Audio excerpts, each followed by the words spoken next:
मैंने cat exam की तैयारी एक्चुअल एग्जाम से ऑलमोस्ट 11-12 महीने पहले शुरू की थी, लेकिन मुझे 2-3 महीने पहले ये चीज़ समझ में आई थी कि VARC की एक्चुअल स्ट्रैटेजी क्या होनी चाहिए। मैंने बहुत टाइम वेस्ट किया ये फिगर आउट करने में कि वोकैबुलरी इंपॉर्टेंट है या नहीं, या फिर कि आपको नॉवेल्स पढ़नी चाहिए, और ऐसे बहुत सारे और क्वेश्चंस जो जनरली एस्पिरेंट्स के दिमाग में आते हैं। सो इस वीडियो का मेन एम तो ये है कि मैं उन सब क्वेश्चंस को पहले आंसर करूं एंड देन मैं कुछ ऐसी टेक्निक शेयर करूं जिन्होंने ऑनेस्टली मेरे स्कोर को बहुत हद तक फ्लक्चुएट करने से रोक दिया। सो मेरी परसेंटाइल बहुत वेरी करती थी VARC में टिल द लास्ट मोमेंट, लेकिन 2-3 महीने पहले जो टेक्निक्स मैंने यूज की उसकी वजह से वो फ्लक्चुएट होने बंद हो गए। So I am sure there is a lot to learn from today's video, and क्योंकि लर्निंग की बात आई है, I have often receive this comment on the channel कि हम अलग अलग स्पेशलाइजेशंस के बारे में कैसे सीख सकते हैं। Is there a course that we can do जो हमारी प्रोफाइल को भी बिल्ड करे, प्लस साथ ही साथ हमें उस स्पेशलाइजेशन के बारे में भी बताए। तो the partners of today's video engage 7x are offering a great resource in this regard. उनके 9 ऐसे कोर्सेज हैं in topics like blockchain, data science, strategic brand management, digital marketing, HR and a lot of others. So these courses are live classes, live course होता है। I attended उनका blockchain का course and I realize कि उनका teaching methodology बहुत ही अच्छा है। Like वो एकदम डिटेल में समझाते हैं उस टॉपिक के बारे में, which is why I found it to be helpful. और उसका एक कारण भी है कि उनके जो फैकल्टी मेंबर्स हैं वो टॉप P स्कूल से पढ़े हुए हैं। So you will definitely study from credible people जिन्होंने काम भी कर रखा है और जो अच्छे इंस्टीट्यूट से भी ग्रेजुएट हुए हैं। So I would highly recommend it. अगर आप में से कोई भी इंटरेस्टेड हो तो पिन कमेंट या डिस्क्रिप्शन में जाके उनका लिंक चेक कर सकते हो। अब हम VARC की बात करते हैं। जब मैंने अपनी प्रिपरेशन स्टार्ट की ना, तो मैंने भी ऐसे नेट पे पढ़ा था और बहुत सारी चीजें मेंशन्ड होती हैं। सो आई डिडंट नो कि क्या चीज मेरे लिए वर्कआउट करेगी। अब मैं आपको वो सब पॉइंट्स बताऊंगी जो मेरे लिए वर्कआउट किए एंड आई होप कि आपके लिए भी करें। सबसे पहली बात, मैंने अपना फोकस रीडिंग कॉम्प्रिहेंशंस पे रखा था from the very beginning, because ये टिप मैंने ऑनलाइन पढ़ा था कि 70% तो RCs होते हैं। तो अगर आप RCs पे फोकस करोगे तो आप ऑटोमेटिकली VARC सेक्शन में अच्छा स्कोर करोगे, विच वॉज एब्सोल्युटली ट्रू। अगर आप RCs को क्रैक करने की स्ट्रैटेजी सीख जाते हो, everything else is a cake walk. Second चीज जो मैंने पढ़ी थी लेकिन मेरे लिए वर्क नहीं की और आप चाहो तो ट्राई कर सकते हो, दैट इज कि वोकैबुलरी इतनी इंपॉर्टेंट नहीं है। मैंने पढ़ा था कि वोकैबुलरी बिल्ड करनी चाहिए RCs के लिए। ऑनेस्टली मैंने स्टार्ट किया नॉर्मन लुइस की जो बुक आती है वर्ड पावर मेड इजी, उसके साथ, and I realize in a very few months कि this is not going to work, because vocabulary सीखने के लिए आपको टाइम चाहिए। It requires practice as well as patience. तो अगर आपके पास 1 साल से ज्यादा का टाइम है कैट के लिए, तो आप चाहो तो वोकैबुलरी पे काम कर सकते हो। मैंने वोकैबुलरी के बिना ही गुजारा किया था, और वो कैसे किया, मैं सिर्फ वर्ड का मतलब कॉन्टेक्स्ट में समझने की कोशिश करती थी। और आपको पता है, मैं पुराने 5 साल के कैट पेपर्स देख चुकी हूँ। लिटरली कभी भी ऐसा क्वेश्चन नहीं आता कि इस वर्ड का क्या मतलब है, और अगर ऐसा क्वेश्चन आता है जिसमें उस वर्ड की वजह से आप आंसर मार्क नहीं कर पा रहे, वो सिर्फ 1 या 2 क्वेश्चन रहे होंगे। तो why would you want to put so much energy into building vocabulary जिसका इतना कम रिजल्ट होगा? Personally I don't think that's a very smart choice. तो मैंने तो वोकैबुलरी पे वर्क नहीं किया था, बाकी आपकी इच्छा है। Third is reading novels. ये भी बहुत ज्यादा एम्फेसाइज किया जाता है कि आपको ना बुक्स पढ़नी चाहिए, रीडिंग एबिलिटी इंप्रूव करनी चाहिए। दैट इज ट्रू कि रीडिंग एबिलिटी इंप्रूव करनी चाहिए, but I don't think novels specifically are a good idea. Even offline books are also not a good idea, and I tell you why. जब आप paper attempt करोगे तो वो आपका एक डेस्कटॉप पे होगा, यानी कि ऑनलाइन वर्जन है। अब ऑनलाइन RC में आपको स्क्रॉल करना पड़ता है, आप कुछ मार्क नहीं कर सकते, कितनी सारी प्रॉब्लम्स है। The pattern is very different then when you are reading a book. So अगर आपको RCs को इंप्रूव करना है, स्पेसिफिकली रीडिंग को इंप्रूव करना है, तो ऑनलाइन पढ़ो। ऑनलाइन कैसे पढ़ते हो? आप एडिटोरियल्स पढ़ो। अब उसके लिए बेस्ट वे क्या है, मैंने एक रीडिंग लिस्ट करके एक वीडियो बना रखी है, आई लिंक इट ऑल्सो। उसमें मैंने मेंशन किया हुआ है कि डिफिकल्टी लेवल वाइज कौन से सोर्सेज बेस्ट हैं for reading comprehensions and how can you start, कैसे अप्रोच करना है उनको। तो उस वीडियो को जरूर देखना। यहाँ पे एक पॉइंट मैं बोलूंगी, जब मैं अपनी प्रिपरेशन स्टार्ट की थी तब मेरे पास एक बहुत ही छोटा लैपटॉप होता था, लाइक इतना छोटा सा लैपटॉप था। तो उसमें मुझे बहुत ही ज्यादा स्क्रॉल करना पड़ता था, वर्टिकली भी और हॉरिजॉन्टली भी। तो उस समय मैंने अपना लैपटॉप खरीदा था, जो मेरे पास 5 साल पहले जो लैपटॉप मैंने खरीदा था वो मैंने उस पॉइंट पे खरीदा था। I want to make this very clear, आप में से बहुत सारे लोग होंगे जो फोन से ट्राई करेंगे स्क्रॉल करने का एंड वहां से पढ़ने की कोशिश करेंगे। आई टोटली रिस्पेक्ट कि आप कौन से सिचुएशन से आ रहे हो, I don't mean to undermine anything, लेकिन अगर आप फ्यूचर में ऐसी इन्वेस्टमेंट करने वाले हो लैपटॉप में and if you can afford it, I would recommend कि आप एक प्रॉपर लैपटॉप खरीद लो, बिकॉज जब आप फाइनल पेपर भी अटेम्प्ट करोगे ना, it will be very similar.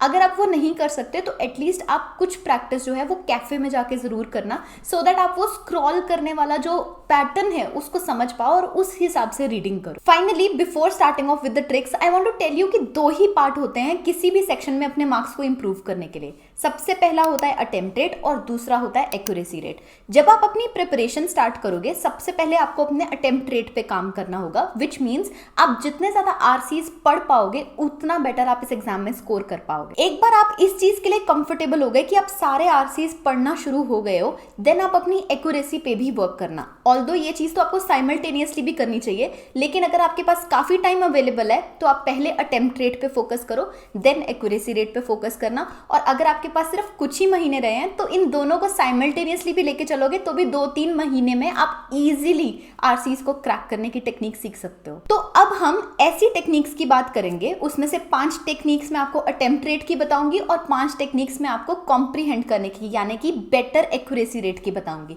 ये वो टेक्निक्स हैं जो मैंने एक रिसेंटली क्लास ली थी उसमें एक्सप्लेन की थी, तो जो लोग वो क्लास देख चुके हैं उनके लिए एक समरी की तरह हो सकती है, आप इसको सेव करके रख सकते हो। और जो लोग वो क्लास अटेंड नहीं किए थे उनके लिए ये काफी फ्रेश पर्सपेक्टिव होगा। सबसे पहले आती है अटेम्प्ट रेट की टेक्निक्स। अटेम्प्ट आप तब अच्छा कर पाओगे जब आप रीड अच्छा कर पाओगे, तो रीडिंग स्किल्स इंप्रूव करना इज द की हियर। लेकिन क्या आप जानते हो कि रीड करते समय आपका माइंडसेट बेसिकली क्या होना चाहिए? बहुत सारे लोग यहाँ सोचते हैं कि आपको फास्ट रीड करना है। You don't have to read fast, you just have to read right. अगर आप सही चीज पढ़ना सीख जाओगे, आपके रीडिंग स्किल्स ऑटोमेटिकली इंप्रूव हो जाएंगे। अब इसकी बात करने के लिए हम सबसे पहली ट्रिक की बात करते हैं, विच इज स्किमिंग। स्किमिंग का मतलब होता है not every word in a paragraph carries equal importance. It might so be possible कि आपको बहुत सारे वर्ड्स गिवन हो एक पैराग्राफ में, बट हर वर्ड की उतनी इंपॉर्टेंस नहीं होती। इसका एग्जाम्पल देने के लिए मैं आपको एक कैट का पैसेज दिखाती हूँ। इस पैसेज को आप रीड करो वीडियो को पॉज करके। अब मैं आपको इसी पैसेज में से सिर्फ कुछ वर्ड्स हाईलाइट करके ब्लैक कलर में शो करूंगी। अब आपको सिर्फ वो वर्ड्स रीड करने हैं और बाकियों को स्किप करना है। अगर आप ये एक्सरसाइज कैरी आउट करोगे, यू वुड रियलाइज कि आपको दोनों ही तरीके से सेम ही मतलब समझ में आ रहा है। सो अगर आप सेकंड केस को ऑब्जर्व करो, वहां आपने 73 वर्ड्स में से सिर्फ 37 वर्ड्स पढ़े हैं। So you must have saved 50% of your time. This happened because of a technique called skimming. Skimming का मतलब ये read only the words that are important. अब वो वर्ड्स कौन से होते हैं? Nouns, adjectives and verbs. सिर्फ इन वर्ड्स को पढ़ के ही आप काफी हद तक एक पैराग्राफ का मीनिंग समझ सकते हो। Words like is, a, the, वो इतनी इंपॉर्टेंस नहीं रखते हैं। That is why you should brush over them. The second technique is called scrap facts and figures. इसका मतलब ये कि किसी भी पैराग्राफ में ना काफी बार ऐसे टफ वर्ड्स, टर्मिनोलॉजीज या फिगर्स दी होती हैं जिनको हम पढ़ते समय बोलने की या याद करने की कोशिश करते हैं। एक्चुअली में VARC का टेक्निक ये है कि you should only know what is written where. आपको अगर ये पता होगा कि पैराग्राफ में कौन सी जगह पे क्या बात कही गई है, जब आप क्वेश्चन देखोगे you can always come back. Why do you have to memorise anything और इवन स्पीक एनीथिंग? जैसे कि ये जो एग्जाम्पल गिवन है, यहाँ पे मैं वर्ड को बोलने की बजाय इस तरह पढ़ूंगी, the word anarchy comes from the Greek whatever. I don't have to really know कि उसका क्या मतलब है, मैं तो शायद बोल भी ना पाऊं उसको, so I will use the term whatever. जैसे सेकंड लाइन में कहा गया है, and was used in a derogatory sense until 1840। अब मैं 1840 नहीं बोलूंगी, I will say it was used until this time, because actually में मुझे उसे याद करने की जरूरत नहीं है। इसी तरह आगे जो रूलर का नाम दिया, I will just say it was adopted by someone and he argued that the organisation without government was both possible and desirable.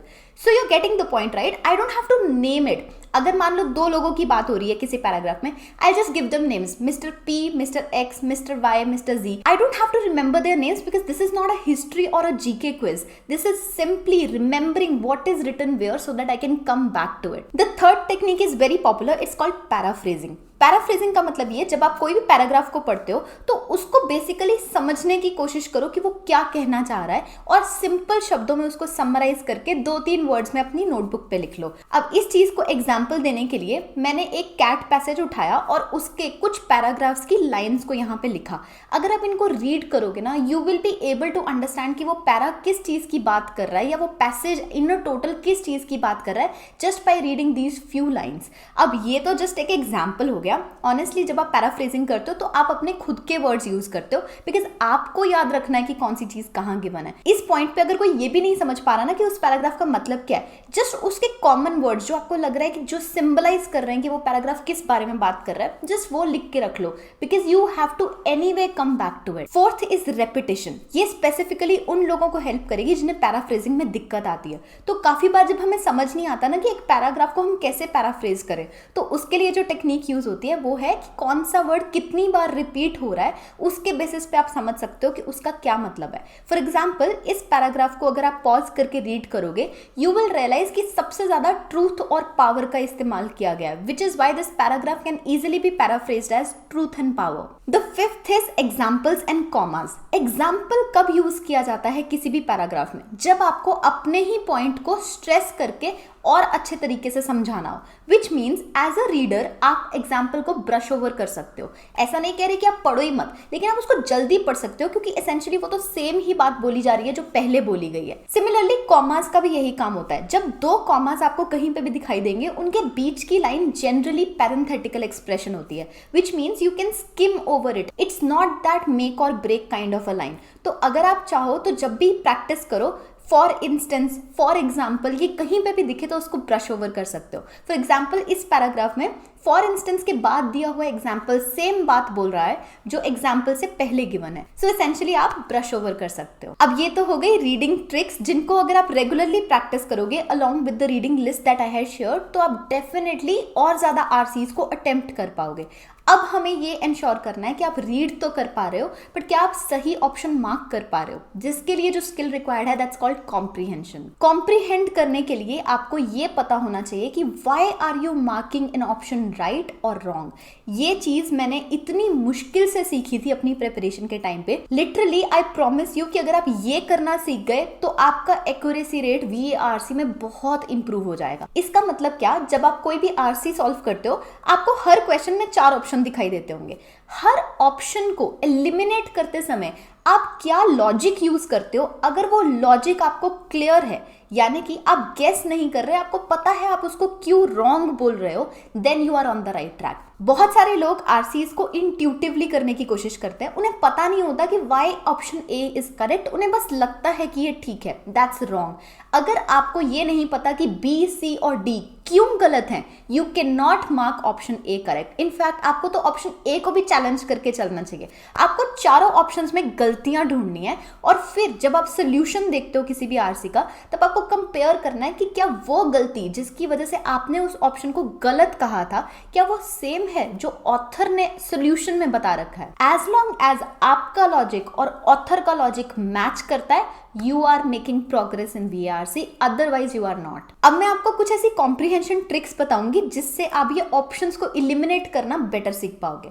तो इसमें जो पहली टेक्निक है दैट इज एक्सट्रीम ऑप्शंस। ये काफी लोगों ने सुना होगा। एक्सट्रीम ऑप्शंस का मतलब ये होता है, कई बार ऐसा ऑप्शन दिया होता है एक पर्टिकुलर क्वेश्चन में जो एग्जैक्टली पैसेज में गिवन है, लेकिन वो इतनी एक्सट्रीम पे जाके ऑप्शन बना दिया गया होता है कि वो दैट इज वाई रॉन्ग हो जाता है। कहने का मतलब, इस एग्जाम्पल में अगर आप देखो तो जो 4th ऑप्शन है उसमें मोस्ट सिटीज के बाद की जो लाइन है वो एज इट इज पैराग्राफ में मेंशन थी, लेकिन क्योंकि उसके आगे मोस्ट वर्ड लगा दिया गया जबकि पैसेज में फ्यू सिटीज कहा गया था, तो this became an extreme option which is why it is wrong. अब अगर आप इसी पैसेज की प्रैक्टिस कर रहे होते तो आइडियली आपको जैसे ही मोस्ट वर्ड दिखा, आपको वो मोस्ट वर्ड के कारण ऑप्शन डी को एलिमिनेट करना चाहिए। अगर आपने कोई भी और रीजन की वजह से ऑप्शन डी को एलिमिनेट किया, दैट मीन्स आपका लॉजिक सही नहीं है। The second technique is called first and last impressions. तो ये चीज डेफिनेटली ट्रू होगी, आप इसको प्रैक्टिस भी करके देख सकते हो कि जब आप किसी भी आरसी को अटेम्प्ट करते हो, रीड करते हो, तब फर्स्ट पैराग्राफ और लास्ट पैराग्राफ के ऊपर आपकी सबसे ज्यादा अटेंशन होती है। दिस इज वेरी कॉमन, सबके साथ ऐसा ही होता है। अब इस चीज का फायदा पेपर सेट करने वाला उठाता है, क्योंकि काफी बार वो फर्स्ट पैरा या लास्ट पैरा में ऐसी बात कह देते हैं और ऑप्शन में वो इतना ऑब्वियस करके उसको मेंशन कर देते हैं कि आपको लगने लग जाता है वही सही आंसर होगा। तो अगर आपको कभी भी ऐसा क्वेश्चन आता है जो फर्स्ट या लास्ट पैराग्राफ से रिलेटेड है, you have to definitely be doubly sure about it, because it might be a trick question. इसका एग्जाम्पल है, आपको याद होगा हमने ये ट्रूथ और पावर वाला पैराग्राफ पहले डिस्कस किया था। अब जब आप एक ऑप्शन देखोगे जहां लिखा हुआ है कि सेंट्रल थीम क्या है पैसेज का, क्योंकि ये फर्स्ट पैराग्राफ था उस आरसी का, आपके दिमाग में हेविली होगा कि इसका आंसर ट्रूथ एंड पावर ही होगा, बट एक्चुअली में it was not the case. So you have to be very careful अगर ऐसा कोई क्वेश्चन आ जाता है एग्जाम में, because this might be a trick question. Third is fact based and inference based questions. कुछ questions की स्टेटमेंट ऐसी होती है कि वो फैक्ट बेस्ड क्वेश्चंस है. वो हो सकता है कि पूरे पैसेज में से किसी एक पैराग्राफ के बारे में बात कर रहे हैं एंड आपको उसका आंसर मार्क करने के लिए सिर्फ एक पैराग्राफ को रेफर करना पड़ेगा. लेकिन कुछ क्वेश्चंस इन्फ्रेंस बेस्ड होते हैं या फिर के ऐसे क्वेश्चंस होते हैं जिसमें आपको मल्टीपल पैराग्राफ से गो थ्रू करना पड़ेगा. जैसे कि काफी बार ऐसा क्वेश्चन आ जाता है कि all of them are true except. Now अगर ऐसा क्वेश्चन आपको आता है तो the thing that you need to know is कि आपको सबसे पहले फैक्ट बेस्ड क्वेश्चंस करने चाहिए और बाद में इन्फ्रेंस बेस्ड. उसका रीजन ना सिर्फ ये है कि फैक्ट बेस्ड के लिए एक पैराग्राफ लगेगा लेकिन इन्फ्रेंस बेस्ड के लिए मल्टीपल पैराग्राफ्स लगेंगे. उसका और एक रीजन ये है कि जनरली फैक्ट बेस्ड क्वेश्चंस थोड़े डिफिकल्ट होते हैं और इन्फ्रेंस बेस्ड क्वेश्चंस थोड़े से ईजी होते हैं बिकॉज उनमें टाइम ज्यादा लगता है. विच इज वाई अगर आप पहले ऐसे क्वेश्चंस उठाते हो जो थोड़े डिफिकल्ट हैं तो क्योंकि शुरू में हमारा अटेंशन स्पैन बेटर होता है, you'll be able to crack it well. लेकिन अगर आप उसको तब उठाते हो जब आप ऑलरेडी एग्जॉस्टेड हो 4-5 क्वेश्चन करने के बाद, तो there are chances that even a difficult question might seem way more difficult than it is. The fourth technique is called author mentions. कई बार आपको पेपर सेट करने वाला इतना कंफ्यूज करेगा कि उसने जो ऑप्शन है वो एज इट इज पैसेज में दे रखा है. इट्स नॉट इवन लाइक कि उसमें कोई एक्सट्रीम वर्ड है. आपको समझ में नहीं आएगा कि इस ऑप्शन को मैं कैसे एलिमिनेट करूं and you will and up marking it right. But sometimes the option may exactly be what the author has mentioned, but it may not be answering the question. जैसे कि इस कैट पैसेज में जो statement थी वो कह रही थी कि आयरॉनिकल इस कॉन्टेक्स्ट में यूज किया गया है. Author mention ironical in what context. लेकिन इसमें जो ऑप्शन ए है वो पैसेज में तो मेंशन्ड है बट आयरॉनिकल के कॉन्टेक्स्ट में मेंशन नहीं किया गया था. सो जब ऐसी कोई भी सिचुएशन आएगी, ask yourself 2 questions. First, is it factually correct, which means कि क्या वो ऑप्शन पैसेज में गिवन है.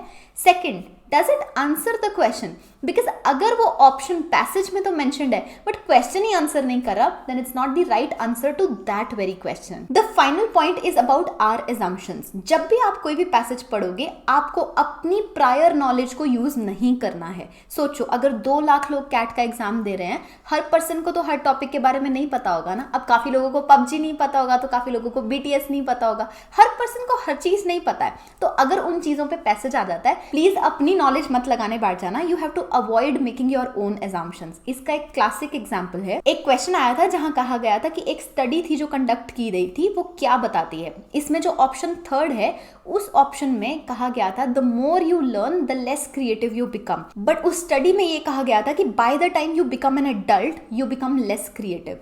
इट डजंट मीन कि एडल्ट होना लर्निंग के साथ कोरिलेट करता है. Even though your assumption might tell you that कि हाँ ये तो ऑब्वियस होना चाहिए, but that has not been mentioned in the passage.